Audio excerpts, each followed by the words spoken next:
15ই August ঘিরে ব্যাপক নাশকতা চালাতে পারে আওয়ামী লীগ, সেই শঙ্কা খোদ গোয়েন্দা সংস্থার। এই মিশনে আওয়ামী লীগের প্রাথমিক টার্গেট 7 জেলা এবং 2 মেট্রোপলিটন এলাকা। এসব এলাকায় ব্যাপক তাণ্ডব চালাতে পারে বলে আগেভাগেই সতর্ক অবস্থানে প্রশাসন। সরকারের উচ্চ পর্যায়ের একটি গোয়েন্দা প্রতিবেদনও পাঠানো হয়েছে এ নিয়ে। ওই প্রতিবেদনের ভিত্তিতে ব্যাপক নিরাপত্তা পরিকল্পনা গ্রহণ করেছে আইন শৃঙ্খলা রক্ষাকারী বাহিনী। এরই অংশ হিসেবে বুধবার বিকেলে পুলিশ সদর দপ্তরে বিশেষ সভা হয়। আইজিপি বাহারুল আলমের সভাপতিত্বে অনুষ্ঠিত সভায় পুলিশ সদর দপ্তরের উচ্চ পর্যায়ের কর্মকর্তারা উপস্থিত ছিলেন। অনলাইনে যুক্ত ছিলেন 7 জেলার এসপি এবং সব মেট্রোপলিটন পুলিশ কমিশনার এবং সব রেঞ্জের ডিআইজি।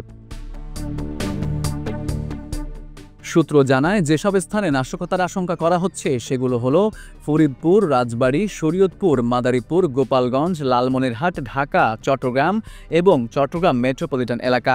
এসব জেলার এসপি এবং মেট্রোপলিটন কমিশনারকে বিশেষ নির্দেশনা দেন আইজিপি। বলা হয়, কাউকে কোনো ছাড় দেওয়া যাবে না, ব্যাপক ধরপাকড় চালাতে হবে, এমনভাবে নিরাপত্তা ছক আঁকতে হবে যাতে কেউ কোনো ধরনের অপকর্মের সুযোগ না পায়।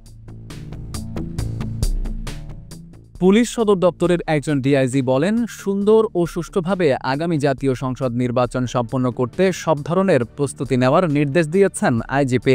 শিক্ষকদের সমাবেশের বিষয়টিও উঠে এসেছে আলোচনায়।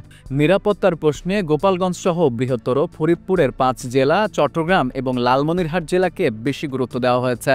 এইসব এলাকাকে নিরাপত্তার চাদরে ঢেকে দিতে বলা হয়েছে। এ কারণে ব্রিফিংয়ে সব জেলার এসপিকে যুক্ত না করে কেবল 7 জেলার এসপিকে যুক্ত করা হয়েছে।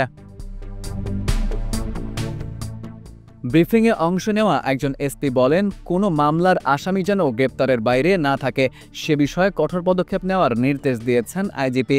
15ই অগস্ট ঘিরে কোথায় কিভাবে ফোর্স মোতায়েন করা হবে সে বিষয়ে নির্দেশনা দিয়েছেন। ওয়ারেন্টভুক্ত সব আসামিকে গ্রেপ্তারের নির্দেশ দিয়েছেন। এসব তথ্য তুলে ধরে একটি প্রতিবেদন প্রকাশ করেছে দৈনিক Jugantor. Farid U Ahmed, IBTV USA।